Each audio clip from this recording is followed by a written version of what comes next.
जय माता दी। मैं हूं आपके साथ बलराम शर्मा। नवरात्रे शुरू हो गए हैं। इस नवरात्रे हम लोगों ने भी यह सोचा है कि आप लोगों को 9 देवियों के यानी वृंदावन में जो 9 देवी के मंदिर हैं उन देवियों के मंदिरों के आपको दर्शन कराएंगे। साथ में ही आपको उनके पूर्वत इतिहास के बारे में भी जानकारी देंगे। इसी क्रम में आज हम वृंदावन के सुप्रसिद्ध चामुंडा मंदिर, जो कि राजपुर वाली देवी भी कही जाती है, चामुंडा मंदिर पर आपको लेकर के आए हैं। यह अति प्राचीन मंदिर है। सनातन जो गोस्वामी थे जिनके द्वारा वृंदावन के प्रमुख मंदिरों की खोज की गई थी, चैतन्य महाप्रभु के जो शिष्य थे, जब चैतन्य महाप्रभु ने वृंदावन की खोज की, पूरा अपना जीवन वृंदावन की खोज में निकाल दिया। उसके बाद में उनके जो 7 शिष्य हुए उनमें से एक थे सनातन गोस्वामी जी। उनके द्वारा श्री रूप गोस्वामी जी, माफ़ी चाहता हूँ, रूप गोस्वामी जी द्वारा इस मंदिर की खोज की गई। इस मंदिर को कहते हैं कि जब वह हार कर इस वृंदावन की यहाँ पास ही में यमुना जी बहती है, जब यमुना जी पर वह विराजमान हो गए, उन्होंने सोचा कि अब मेरे बस की नहीं है, राधा रानी जी अगर आप ही कुछ कर सकती हैं तो करिए, क्योंकि मैंने तो बहुत खोज कर लिया, मेरे बस की नहीं बचा है। मैं काफ़ी देर से खोज रहा हूँ लेकिन मुझे कुछ भी नहीं समझ में आ रहा है कि मैं कहाँ से शुरुआत करूँ। इतने में ही एक छोटी 8 साल की बच्ची उनके सामने प्रकट हुई और उन्होंने लेकर के उनको यहाँ आई और इस मंदिर के बारे में बताया। तो रूप गोस्वामी जी द्वारा इस चामुंडा मंदिर को खोजा गया और इस मंदिर की स्थापना की गई। अति प्राचीन मंदिर है, चामुंडा मैया का यह मंदिर है। सुबह से ही हजारों और लाखों की संख्या में भक्तगण अपनी माँ को जल चढ़ाने के लिए आते हैं, तांता लगा रहता है। और शाम को प्रतिदिन यहाँ भंडारे का आयोजन किया जाता है और अष्टमी वाले दिन महाआरती का भव्य आयोजन भी इस मंदिर में किया जाता है। माता के दर्शन कराते हैं। पहले आपको मंदिर की कुछ झलकियाँ दिखाते हैं, उसके बाद में सीधे लेकर चलते हैं और उस अलौकिक रूप, उस अलौकिक माता के आपको दर्शन कराते हैं। तो आप लोग भी एक बार जोर से जयकारा लगा दीजिए, बोलिए चामुंडा मैया की जय। आइए आपको माता के दर्शन कराने के लिए अंदर लेकर चलते हैं।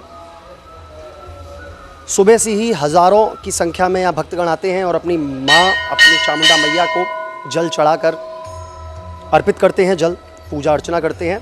इसी क्रम में माता के आपको दर्शन कराते हैं। वह भव्य रूप, वह दिव्य रूप के दर्शन आप अपनी स्क्रीन पर कर रहे हैं।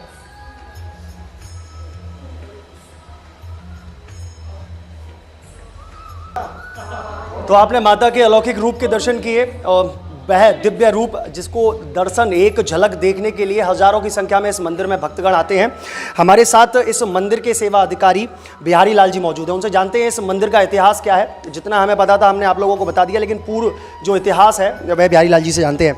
कब स्थापना हुई और क्या है इसका इतिहास? जी, ये स्वयंभू पीठ है। भारतवर्ष के जो 51 पीठ हैं, माता सती खंड से उत्पन्न जो पीठ हैं उनमें से वृंदावन स्थित ये महाशक्ति पीठ है और यहाँ पर माता जी को चामुंडा जी के नाम से जाना जाता है।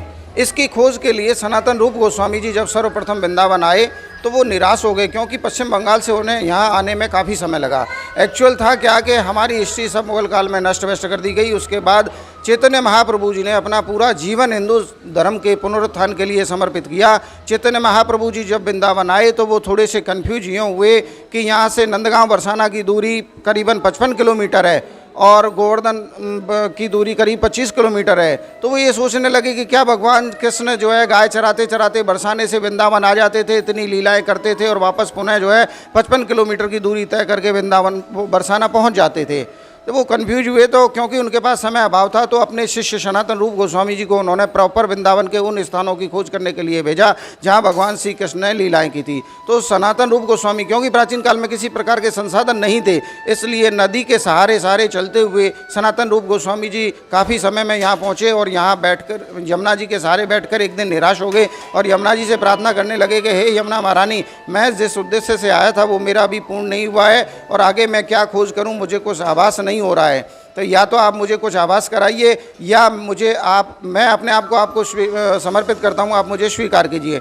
तब माता जी ने एक छोटी सी कन्या के रूप में प्रकट होकर के सनातन रूप गोस्वामी जी को आगे उनको आभास कराया कि आप इस समय वृंदावन में हैं, ये प्रॉपर वृंदावन है, जो आपका उद्देश्य था वो पूर्ण हुआ और भगवान कृष्ण ने यहीं लीलाएं की है। यहाँ से 4 किलोमीटर दूरी पर करीबन आबादी है, वहाँ आप निवास कर सकते हैं। यहाँ जंगल ही जंगल था। तो उन्होंने क्वेश्चन पुटअप किया कि क्या मैं कई दिनों से यहाँ किसी जंगली जीव के अलावा किसी व्यक्ति को नहीं देखा है, आप यहाँ छोटी सी कन्या इस जंगल में कैसे? तब माता ने बताया कि मैं यहाँ जो है काफ़ी आदिकाल से मैं विराजमान हूँ और स्वयंभू पीठ है, सती खंड से उत्पन्न स्वयंभू पीठ है, तो मैं हमेशा यहीं रहती हूँ।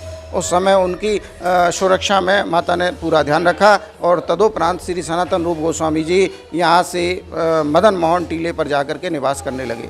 प्यारेलाल जी, मैं कहते हैं इस मंदिर में हजारों की संख्या में भक्तगण प्रतिदिन आते हैं माता को जल चढ़ाने के लिए, और साथ में सप्तमी या अष्टमी वाले दिन एक भव्य आरती का आयोजन किया जाता है, जिसको कहते हैं कि उस आरती के दर्शन करने से पूरे 9 दिन का फल प्राप्त हो जाता है। जी जी, विशेष जो कार्यक्रम है वो माता का अष्टमी के दिन हुआ करता है और महीने की दोनों अष्टमियों को यहाँ कन्या लांगरा भोज भी हुआ करता है। तो अष्टमी वाले दिन 56 भोग, फूल बंगला, प्रसाद वितरण, भंडारा एवं रात्रि जगराते का कार्यक्रम रहता है। उसी कार्यक्रम के अंतर्गत महा आरती का प्रयोजन होता है जो 7 बजे होता है, जिस विशेष महा आरती में देवगण भी माता के साथ में उपस्थित रहते हैं और भक्तगण उस महा आरती का लाभ लेकर के दर्शन करके पुण्य प्राप्त करते हैं। जी, वाकई में तो इस मंदिर की भव्यता और दिव्यता के बारे में आपने जाना और साथ में माता के उस अलौकिक रूप के दर्शन आपने किए, जिस रूप की एक झलक पाने के लिए लोग दूर दराज से आते हैं वृंदावन और माता की एक झलक, उस एक रूप के दर्शन करते हैं। उस दर्शन को आप लोगों तक हमने अपने चैनल के माध्यम से पहुँचाया है। ऐसी अन्य खबरों को भी हम आपको दिखाते रहेंगे। कहीं मत जाइए, जुड़े रहिए न्यूज़ 11 के साथ में अपने सहयोगी अरुण के साथ। मैं बलराम शर्मा, न्यूज़ 11 वृंदावन।